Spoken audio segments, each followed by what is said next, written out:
Waalaikumsalam warahmatullahi wabarakatuh. Bagaimana kabarnya Anda? Baik, Bu. Harus selamat datang bagi Anda. Sudah, Bu. Sudah, Bu. Baiklah, sebelum mulai pembelajaran, alangkah baiknya kita berdoa terlebih dahulu. Kepada kata silakan misalkan. Baik, kami berdoa. Bismillahirrahmanirrahim. Amin. Baiklah, Ibu akan membuat saja terlebih dahulu. Ada semuanya? Ayo, Bu. Baiklah. Di sini sebelumnya siapa yang masih ingat dari pembelajaran kita minggu lalu? Saya, Bu. Hari apa? Pak Haji, Bu. Pak Haji. Apa itu Haji? Haji itu adalah ibadah yang wajib sekali seumur hidup, Bu. Minggu lalu kita akan mempelajari tentang haji. Nah, itu akan bertanya kepada Anda. Kalau di sini siapa yang pernah menjawab kepada temannya? Saya, Bu. Ayo, Bu. Nah, kalau misalkan ketika Anda meminjam uang 10.000 kepada teman Anda dan teman Anda meminta untuk dikembalikan 15.000, apakah itu perbuatan yang adil atau tidak? Adil, Bu. Adil, Bu. Karena Allah untuk meminjamkan, Bu.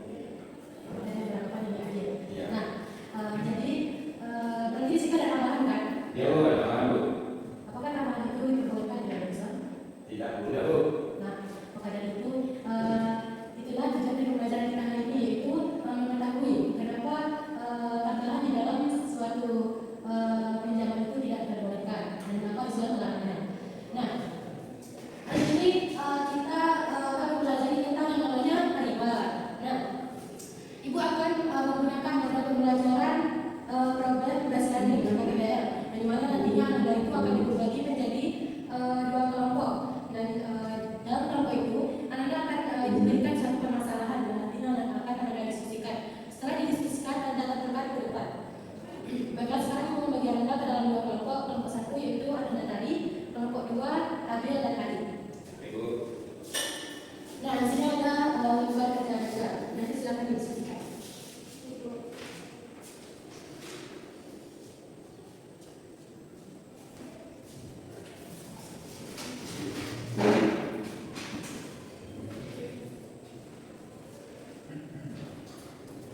Nah, tugas dari masing-masing kelompok itu adalah apakah syarat pinjaman di dalam kasus tersebut itu diperbolehkan termasuk ke dalam perbuatan riba atau tidak.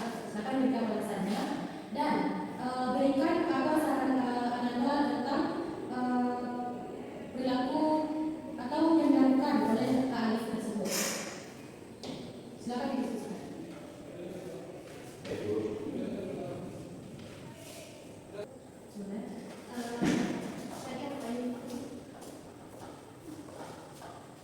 Yang pertanyaannya itu apakah syarat pinjaman yang dilakukan oleh Pak Alif kepada seorang pendananya itu termasuk juga atau tidak? Nah, yang Anda jelaskan. Nah, apa saran Anda untuk Pak Alif ini agar ia dapat bisa menggunakan uang tanpa dia tertulis yang riba? Paham Anda? Ya. Pertanyaannya apa risikonya bagi Pak Alif kalau misalkan dia melakukan pinjaman tersebut? Ibu. Ibu. Sangat paham, Bu. Ini berdasarkan Baik.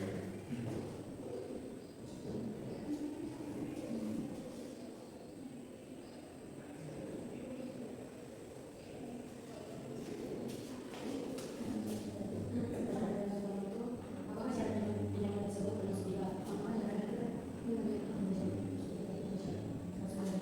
itu termasuk dalam riba?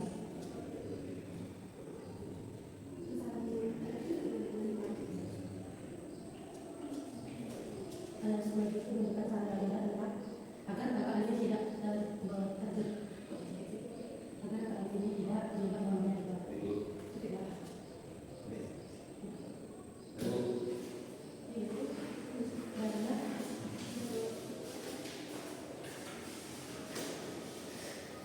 Baiklah, sekarang kepada nomor satu yang mempresentasikan diskusinya. Disilakan. Baik, saya dari kelompok satu ingin mempresentasikan hasil diskusi kami, yaitu di sini ada sebuah permasalahan, mana masalahnya itu Kak Arif ingin memulai usaha jualan kaos. Ia butuh modal sebesar 1 juta. Seorang kenalannya mau meminjamkan uang tersebut, tetapi dengan syarat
Riba itu